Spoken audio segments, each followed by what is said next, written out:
प्रकाश का परावर्तन पढ़ा था। परावर्तन में क्या था, जब प्रकाश की किरण किसी चिकने चमकदार तल से टकराती है तो वापस उसी माध्यम में आ जाती है, ये पढ़ा था ना। ठीक है, तो ये क्या था, इसका अभिलंब था। ये था आपका प्रकाश का अपवर्तन। ये अगर ये आई है तो ये क्या बन जाएगा, आर बन जाएगा।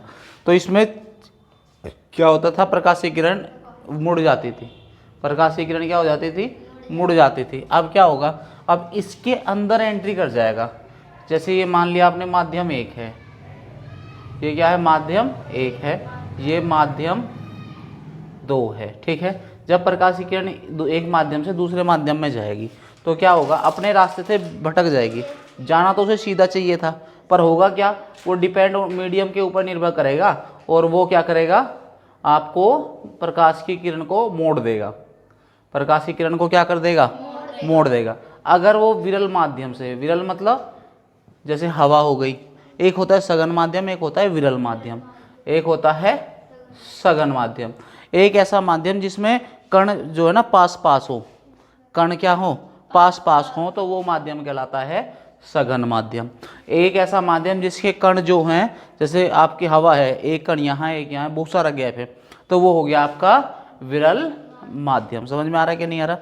जब प्रकाश की किरण एक विरल माध्यम से सघन माध्यम की ओर जाती है तो अभिलंब की ओर, जैसे वहां पे अभिलंब बना था तो यहाँ पे भी क्या बन रहा है, अभिलंब बन रहा है। ठीक है, तो जब प्रकाश की किरण एक माध्यम से दूसरे माध्यम में जाती है तो अपने मार्ग से क्या हो जाती है, विचलित हो जाती है, अपने मार्ग से विचलित हो जाती है। यह प्रकाश के विचलन होने की, यानी कि विचलित होने की घटना क्या कहलाएगी, प्रकाश का अपवर्तन कहलाती है। क्या होगा, चलो आपने विरल से सघन में भेज दिया, अब सघन से विरल में भेज देते हैं। ठीक है, तो सघन वाले को हम क्या कर देते हैं, हल्की हल्की डोट लगा के दिखा देते हैं, जिससे हमें पता चल जाता है कि यहाँ ना सघन माध्यम है। ठीक है, तो अब सघन ऊपर बनाया है तो आपको हल्की हल्की हल्की हल्की क्या दे दोगे, डोट सी लगी होगी। ठीक है, अब क्या किया, प्रकाश की किरण आई सघन माध्यम से और ये क्या हो जाएगी, इससे अभिलंब से ये तो पास गई थी, अब ये क्या हो जाएगी, अभिलंब से दूर हटेगी, यानी कि थोड़ी सी ऊपर की तरफ आ जाएगी। ठीक है, कोई दिक्कत नहीं है। तो ये क्या हो गया, यहाँ तो समझ में आ गया। अगर प्रकाश की किरण सघन माध्यम से विरल माध्यम में जा रही है तो अभिलंब से दूर जाएगी, अगर विरल से सघन में जा रही है तो अभिलंब के पास आएगी। यहाँ तक कोई दिक्कत नहीं है। ठीक है, यहाँ तक समझ में आया। अच्छा, अभी ये होता क्यों है, चलो अभी आगे पहले समझ लो।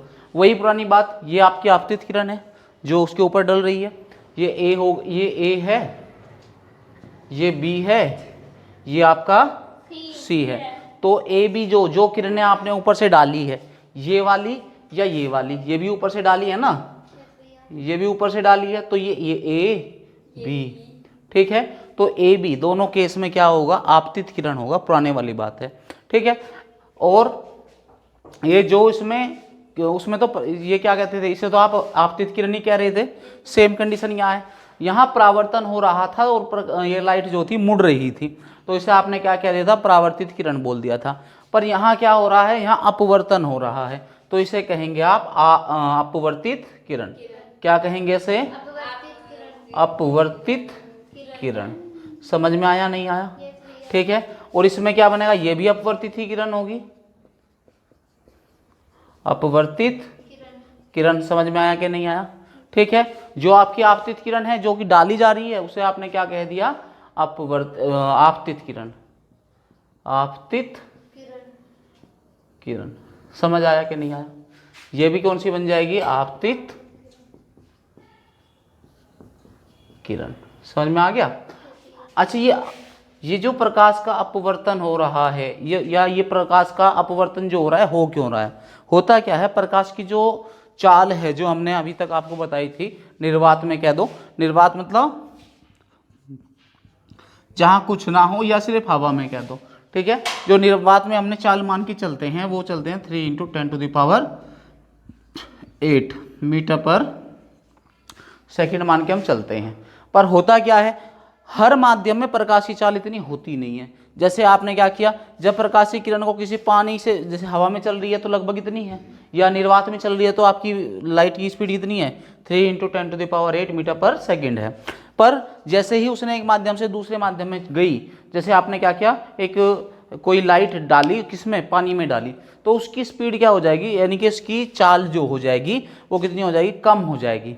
सपोज करो हवा में कितनी थी, 3 × 10⁸ थी। जैसे ही आपने गिलास में या कांच में उसको छोड़ा तो क्या हो जाएगी, उसकी स्पीड कम हो जाएगी। मान लिया वो कितनी हो गई, 2 × 3 × 10⁸ मीटर पर सेकंड हो गई। समझ में आ रहा है? तो हर माध्यम में इसकी चाल क्या होती है, प्रकाश की अलग अलग होती है। अगर इसी वजह से क्या होता है, प्रकाश का अपवर्तन होता है। हाँ जी, अभी तक क्या पता चला हमें, प्रकाश का अपवर्तन का सबसे बड़ा कारण क्या है, प्रकाश की चाल अलग अलग माध्यम में अलग अलग होती है, इस वजह से क्या होता है, प्रकाश का अपवर्तन होता है। यहाँ तक समझ में आ गया। अब क्या होगा, देखो ये आपतित किरण है, ये आपका विलंब है, तो इसके बीच का जो कोण बन रहा है ना, देखो ये वाला, इसे कहेंगे आप आपतन कोण। क्या कहेंगे, आपतन कोण।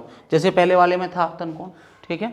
अब क्या होगा, आपका नॉर्मल और आपकी जो किरण, अपवर्तित किरण है, उनके बीच का जो कोण होगा उसे कहेंगे परावर्तन कोण, ठीक है। इसे क्या कहेंगे, आपतन कोण। इसे, इस वाले कोण को क्या कहेंगे, आपतन कोण, ठीक है।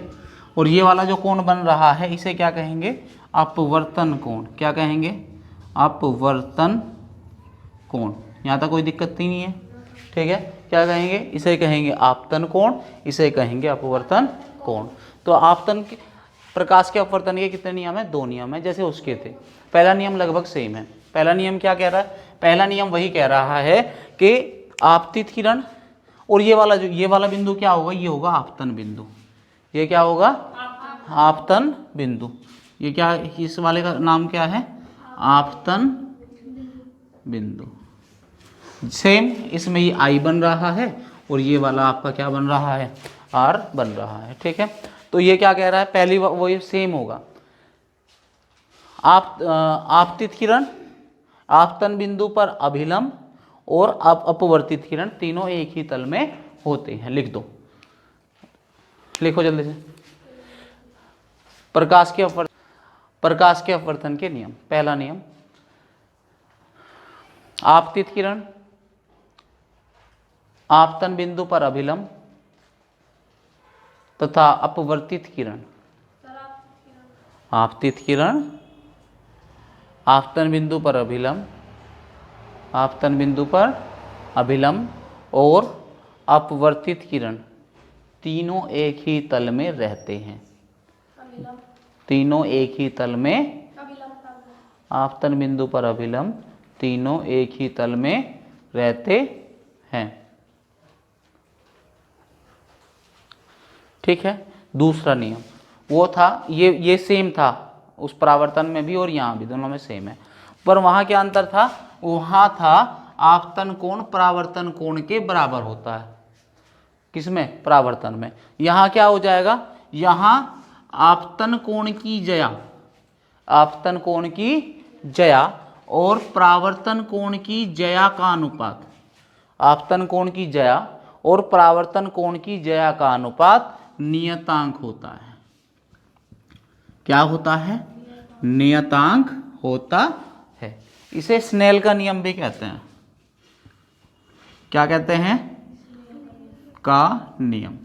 तो ये क्या हो सकता है, 1 नंबर में पूछ सकता है कि स्नेल का नियम क्या, बताओ क्या होता है। तो लिख दो जल्दी से, लिखो जल्दी से। दूसरा नियम, आपतन कोण की ज्या, आपतन कोण की ज्या तथा